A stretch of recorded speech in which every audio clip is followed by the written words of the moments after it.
We are excited to have here today Dr. Brent Earhart from the Office of Sponsored Programs, Administrative Services. He is Associate Director. He is going to talk to us about budgeting. How do you actually spend the money you get? Thank you, Lauren. As Lauren mentioned, I am Brent Earhart. I'm the Associate Director of Sponsored Programs and Administrative Services. So I am largely responsible for reviewing basically every grant that leaves JMU. I have some hand in. And I help assign the grant specialists who work with you on the budgets. Don't fear though, because I myself used to be a grant specialist and I know all the rules too. So thanks for coming out today. We're going to talk about the National Science Foundation. The National Science Foundation, or NSF, is probably one of the premier institutes that JMU applies to. We get a large amount of funding from them, I would say. We have many, many applicants, and I haven't done the numbers lately. As you know, there's a shutdown, but I'd say we're pretty successful with NSF. We have a large amount of successful applications with the NSF. So even beyond what I'm going to go into today, you have, as Lauren mentioned, other resources, but you have many other people on campus you can talk to that have had successful NSF proposals and can tell you all of the work that goes into it. But I'm going to focus mostly on what does it mean to prepare a budget and an application, but mostly the budget materials as part of your application.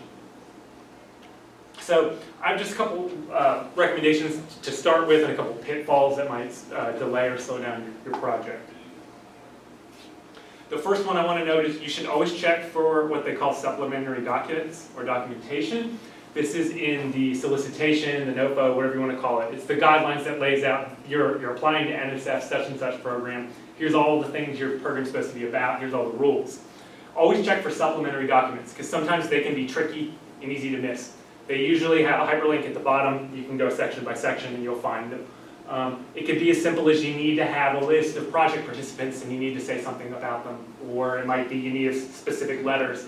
It's always worth looking for these because they can place very odd restrictions on them. They could say the letter has to be worded in this exact way, or the letter can say this and can't say this, that kind of thing.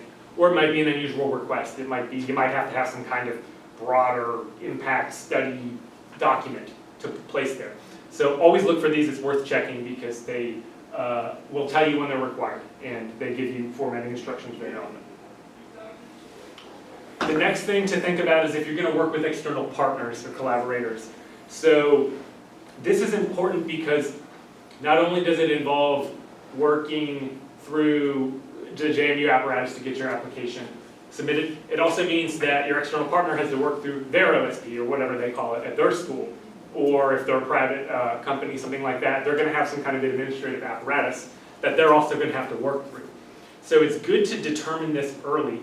And there are two things I'll narrow it down to. One is you want to determine who's going to be the lead and the non-lead. And the reason this matters is because there will be different requirements and different things submitted based on who is the lead and the non-lead. And this is nothing tricky about this. This is what it sounds like. The lead is going to be the person that is taking the lead on the application. There'll be assigned lead on research.gov, which is where your application goes through. And they will have more say in some of the documentation than the non-lead. But the reason this matters too is you can have generally two types of submissions if you have other collaborators who are external to JMU. You can have one submission versus linked submissions. Now in the one submission scenario, what happens is one school gathers all the materials, their own and the other schools, or whoever your partner is, puts it all together and submits it as one application. This is an enormous burden on the school that does it because they have to have everything from their partners early, right? So no lollygagging, nobody turning something in 5 minutes before it's due. NSF is very, very strict. About 30 seconds before 5 p.m., they will lock you out of their system and they do not care. They don't care why you're late, unless there was a natural disaster and you can prove it. They actually have it in their PAPPG. They're like, there has to be an earthquake or something, basically, for them to let you submit past the deadline. Okay, so one submission is not preferred, also because it puts more administrative burden on you. Let's say JMU is going to do one submission and we're going to work with UVA, right? In the one submission scenario, JMU gets the money and then sends some of the money to UVA. So then JMU has to issue a subaward to UVA. That means more administrative burden on the JMU people. The second, now you can do this, right? I'm not discouraging you from doing it, but The second scenario, once I explain this, will make more sense. The second scenario is much easier. You can have linked submissions. So let's say it's JMU and UVA.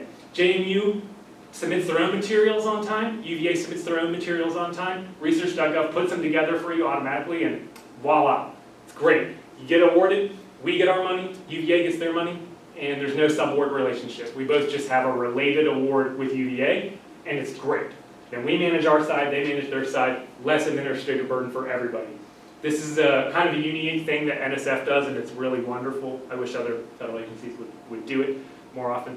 But it's a great scenario. So I can't recommend enough doing a linked collaborative submission, because it just makes it easier. You don't have to deal with as much administrative burden, and it's easier for both sides to get their things submitted on time. Though you do, again, have to watch out for the deadline, right? So no lollygagging on either side. The lead still needs to make sure the non-lead has submitted everything. So if UVA is trying to get everything submitted 50 seconds before the deadline, JMU's got all their stuff through, JMU's application's not going to go through. Another pitfall I want to point out to you, and this is kind of unique to NSF, is they have what's kind of a rule. It's not a hard and fast rule, but we call it the 2-month salary rule. So basically, what NSF does is they break your salary down into, let's say, academic months. If you're a 9-month employee, and they say you can only receive the equivalent of 2 months of your time without providing special justification for why you're going over. So it doesn't matter if it's during the school year or the summer or what have you. So it doesn't mean you can't get more than 2 months of your salary. It just means at the point at which somebody is getting 2 months of their more over 2 months of their salary, that they have to provide special justification. They have to explain the justification, and their proposal has to basically be strong enough to prove that they need more than 2 months, right? And one thing to note about this as well is they will also count course release into this, right? So let's say you want to be released from a course, and it counts as, I don't know, 1 month of your time, right? That will count into this rule too.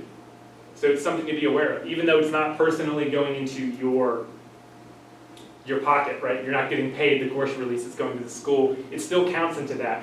That just has to do with the way that they do the budget. We'll get into the budget and I'll show you in a moment. But all of your course release and all of your salary and all of those things are kind of linked to the person and put in the same category. So just remember 2 month rule. Once you go over it, you have to have better justification. We can help you come up with some language for that. Brent, is that 2 months overall or 2 months per year? It's 2 months per year. That's it. Thank you. Yes, that's a good point. It's 2 months per year, right? And so, or well, really per year. So let's say if in a perfect world, let's say you're doing a 3-year project and each one lines up perfectly with the year, then yeah, it'd be 2 months each year.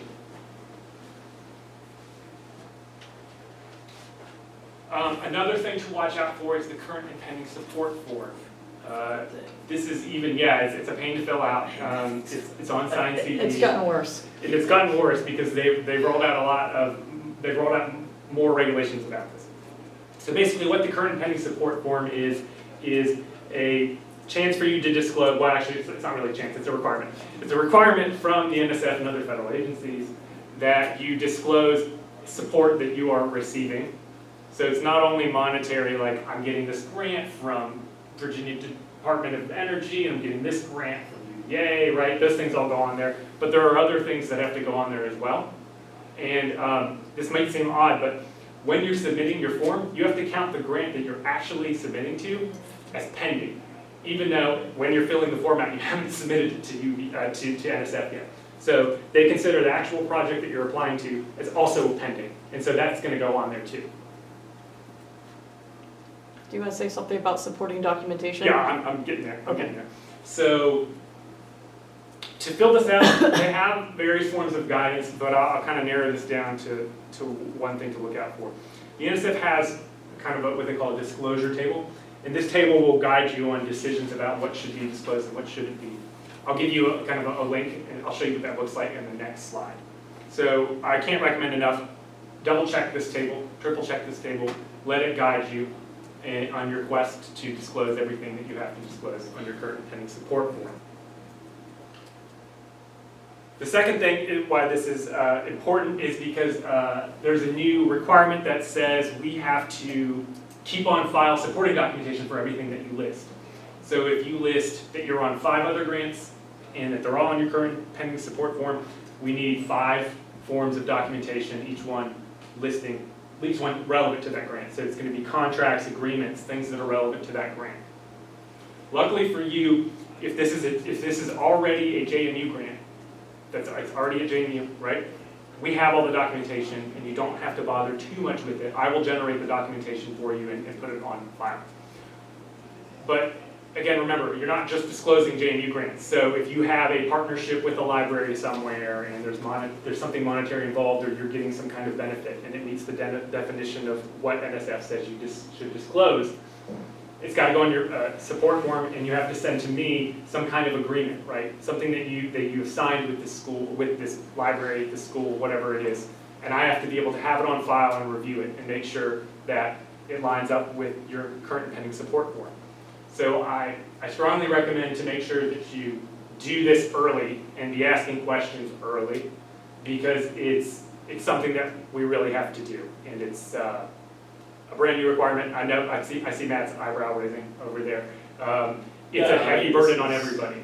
I mean, because we carry a nonprofit side as well, we've got a lot of non-JMU projects that we also have to. Yeah, so that's a consideration, Matt. So keep those documents, and you can have to send to me, unfortunately. Now, I'm gonna, at the time that you reach out to work with us, we will provide you a bigger checklist, and I'm gonna have more explanation about how does the supporting documentation work. You know, it's gonna go to me, what am I gonna do? Just be aware, I'm gonna redact certain things, right? So you have an agreement with this library and they accidentally put your social security number on there. I'm gonna do my best to redact it so that nobody sees it. I'm also restricting where these things go. So only myself, Lauren, and the head of our division are the ones reviewing these documents and putting them into a folder that only we can view, right? So we are treating them as sensitive and confidential information to the greatest extent that we can do so. Now, the NSF does reserve the right to audit and request those documents from us. Yes, and so this is the reason why we have to do so.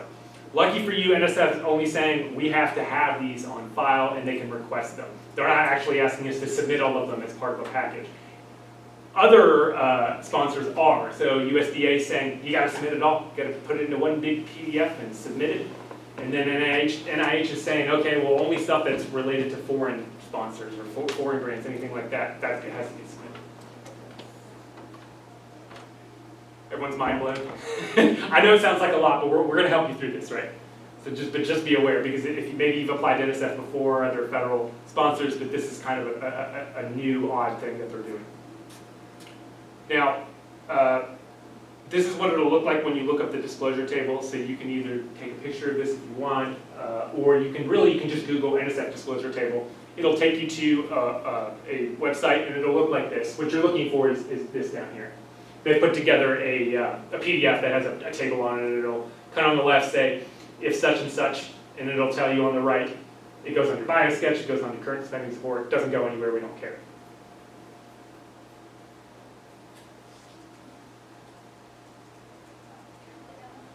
Great, okay, so got some of the compliance things out of the way. So now let's talk about actually doing a budget. When you're doing budgets, the biggest thing that you have, well, I'll start here. There's basically 2 broad categories. You have direct costs and indirect costs.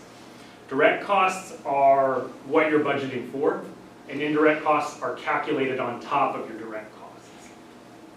So direct costs are something that's specifically allocated in your project. They're easy to calculate. They're your salary, how many months you're asking for, they're your benefits. It's a piece of equipment, maybe, or you're saying I want to go to a conference and spend $5,000, or I need to buy materials and supplies. Those are direct costs. So they're always specifically allocable to a project. Now, as you can guess, then an indirect cost is kind of the opposite of direct cost. It is more generalized, and it's not specifically allocable to any project. The easiest way to think about indirect costs are they're basically costs that the school incurs to do research and public outreach in general.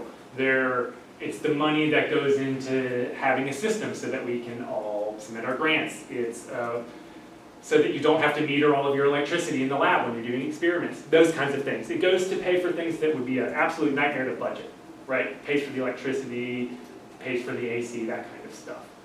Luckily for you, you don't really need to worry about what an indirect cost is, other than having a general concept of it's different than a direct cost. Because an indirect cost is going to be calculated as a percentage of your direct costs. And it's not just a flat like 52% tax, right? A lot of people view it as a kind of a tax on their research. That's not quite accurate, because once you have all your direct costs, there are certain things that will be, what we say, excluded, right? So we'll distill them down into a smaller base, and then the indirect costs will be calculated on top of that base. So certain things will not count into indirect costs, and therefore be excluded from the base. Right? And again, I know it sounds like a headache, but your grant specialist is here to help you with this, right? We will handle the indirect costs for you, but we don't want you to be surprised when you put $100,000 into your direct costs, and all of a sudden you find, oh no, there's about $52,000 coming out of elsewhere. Where is that coming from? It's the indirect costs. So currently, right now, our negotiated rate that's probably most relevant to what you're going to do with NSF, we have an on-campus research rate, and that's 52% of the modified total direct costs. I know that sounds high, but if you were at Harvard, UVA, anywhere else bigger than us, it would be like 60, 70, 80%. So you're actually kind of lucky, it's only 52%. So, and that's for on-campus research. Off-campus research would be 26%, which is lower. And we will help you determine whether it's on-campus or off-campus, but the majority of research is going to be on-campus research.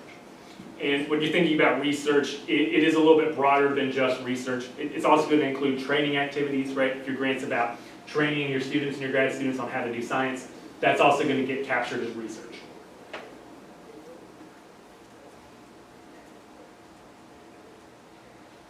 Okay, so we know about direct costs, we know about indirect costs. The next thing to do is to look at what does an NSF budget even, how does it even function, what happens on it.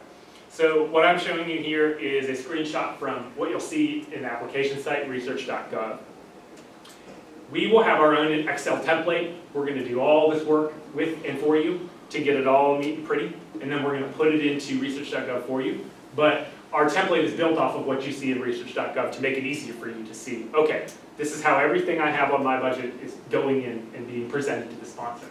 And so thankfully, it's not just a bunch of lines of random stuff, right? It gets broken into categories, and they number these, well, they letter them, so A, B, C, D, and et cetera.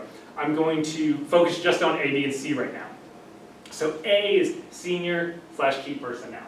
So this is going to be the PI, the co-PI, anybody that's carrying out major parts of the research or is responsible for implementation of the program, reporting, things that are basically the most important parts of the project. They're going to be senior key personnel. And they're going to be able to ask for basically portions of their salary. Other personnel is going to be various other positions, and I can help you pick who goes where, but some examples of what would go into, here, I actually do have this, sorry. Yeah, so sorry, for example, senior key personnel, let's say you're the PI, this is where your salary and your course release would go, as I mentioned earlier. B is going to be, I forgot what I had here. If you are asking for your salary, one of the things to be aware of is, are you a 9 or a 12-month employee? Now you might be thinking, 9, we're all 10-month employees, right? Well, for the purposes of budgeting, we actually consider 10-month employees 9-month employees, which means you can ask for 3 summer months. We'll help you come up with that calculation, right? But if you are regular teaching faculty and you're a 9/10-month employee, that means that summer months are the easiest thing for you to do. So you can ask to be compensated for your portion of the work that you're doing in the summer, and that's the easiest thing to do. If you choose to be compensated during the school year, it's a little more difficult but doable. It becomes overload pay at that point, and there's some more administrative requirements that go into it. I recommend summer months. It's what people typically do. You're limited to 3 per year, and that's per all grants, right? So you couldn't have 100 grants and ask for three months on each of them, right? It's all of your grants in a given year. You're limited to 3 months per that year between all the grants. That's a JMU rule, so 3 months. The NSF generally doesn't do more than 2. Yes, and so this is part of the reason why they have the 2-month rule is because NSF says, okay, well, a lot of people are actually 10-month employees and not 9-month employees. So anyways, you can set that aside. You can ask for 3 summer months at JMU. 12-month employees, a little harder to pay, but possible. they are going to have to do overload pay or release time. And we can walk you through what those mean. Now, the next section B, this is where students go, grad students go, people like that. You can also have administrative people on there too. I won't get into every single item. I think there's 6 subdivisions in there. But these are going to be the people that are part of your project and doing other things. But you might also have somebody else there. You might have another faculty member that's just doing maybe a little bit of consulting or only doing a limited part of your project, and they might end up in B2. Again, remember, your grant specialist will help you figure out who goes where, right? Also, if you need some sort of project manager, if you're doing like a very large NSF grant, that would be where that would go. If you needed specialized administrative support. Yes. Yep. So always think about if you're doing a really big grant too, do you need to hire another admin person, right? It's a good conversation to be having with your AUH and your department about what the administrative capacity is going to be. Okay, great. So A and B are basically paying internal people, right? These are going to be JMU people. C, this one's really easy. For basically everybody in this room, it's going to be FICA. It's just going to be 7.65%, and we're going to automatically calculate it. If you're a fully grant-funded employee, like Matt is, for example, then it would be a full fringe rate, and we would help you determine your full fringe rate. But the vast majority of people are only going to have FICA listed under their fringe benefits. So that one's pretty easy. All right, so those are the first 3 categories, and the next ones are where there's a lot of variability. So in the first ones, you're going to be determining how much you want to pay everybody and for what length of time. The last couple categories is where you really have to make tough decisions about what's important in your budget and what maybe has to go elsewhere. So you can see I have equipment, travel, participant support costs, other direct costs. And these all break down variously. But I want to point out some that are not obvious. So these 2 right here, equipment and participant support costs, they're not actually what they sound like they are, right? This is, again, where you're going to lean on your grant specialist to figure out what these are. So equipment is not actually just any piece of equipment. Equipment is tied to a more specific federal definition and limited by our agreement with the government. So right now, a piece of equipment is something that's valued over $5,000 per unit, and that's going to have a expected, a useful life expectancy of over a year, right? So it's going to be useful for after a year to your project, and it costs over $5,000. So let's, where do you work? Are you chemistry, biology? Communication sciences and disorders. Communication sciences and disorders. Let's say you needed to get some piece of equipment that helps you look down into the throat for swallowing issues, right? If it's over $5,000, it's going to go in equipment as opposed to just general materials and supplies. Now, the cool thing about this, I guess from your perspective, is, and not from ours, because we're paid out of indirect costs, is equipment is not subject to indirect costs, meaning you put $100,000 in here, we're not going to calculate any indirect costs on it, right? It's going to be excluded.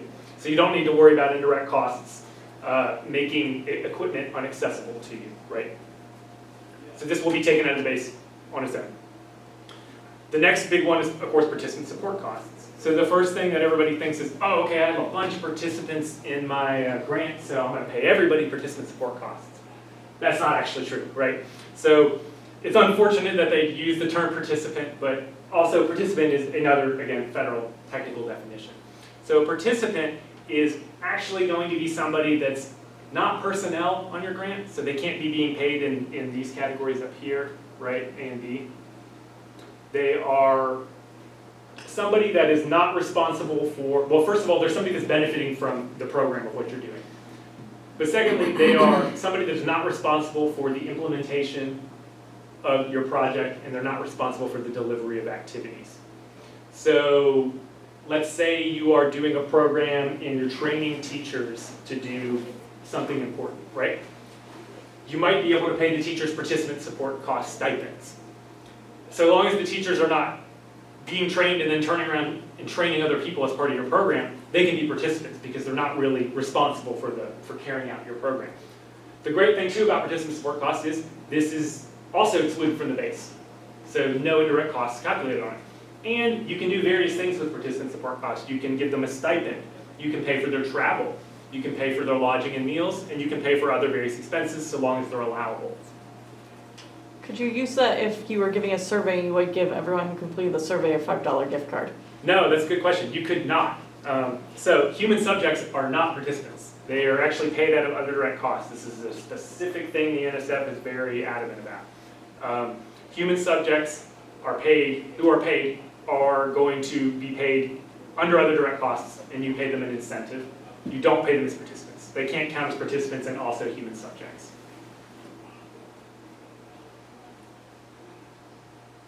I know this sounds like a lot, but remember, your grant specialist knows all the rules. They're going to help you. They're going to help you balance all of these, right? But this is just a good way for you to kind of have a bird's eye view of all the things you can ask for, what are allowable, and what are your project needs.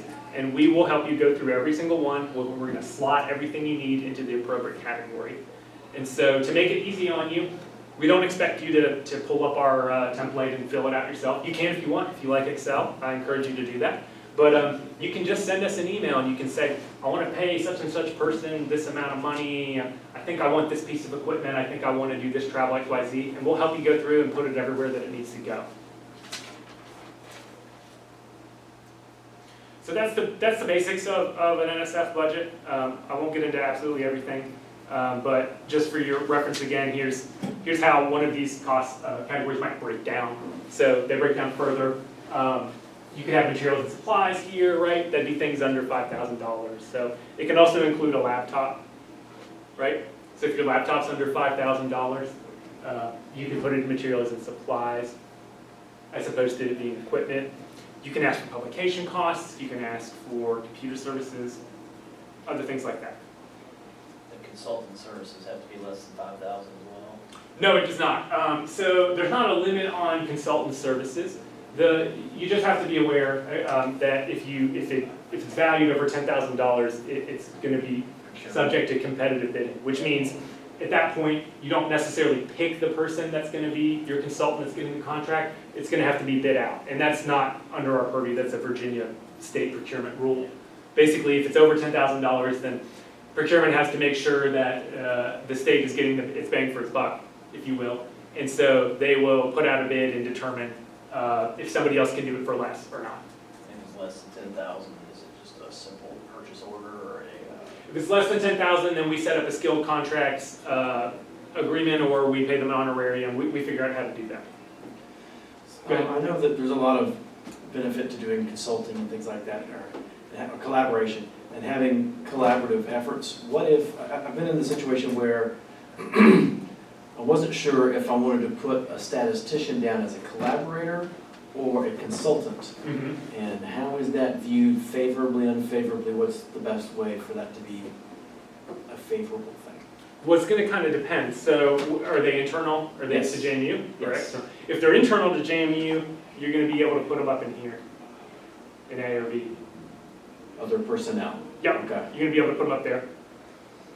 Okay. If they're external, then we have to kind of think through how much you're paying them, No, it where are wouldn't be they. external. But if they're internal, then it's easy enough to pay them as they're just part of the project.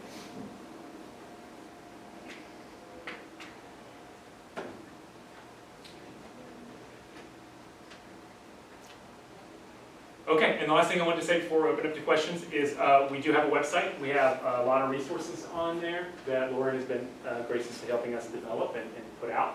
So you can review all of these things that I've said. We have lots of rules. We have lots of templates, all sorts of things to help you listed here. And I want to point out the interest form. Can you see my mouse? Yes, interest form is a great way. So you can always email me if you want. You can email our grants box. But if you just want to fill out a quick form, just say, hey, I'm going to apply to this, and I'm ready to start, working with a grant specialist. You can just fill out our interest form. It'll ping me, and we'll get somebody assigned. But of course, you can always reach out to me personally too if you want, and I'll look it over.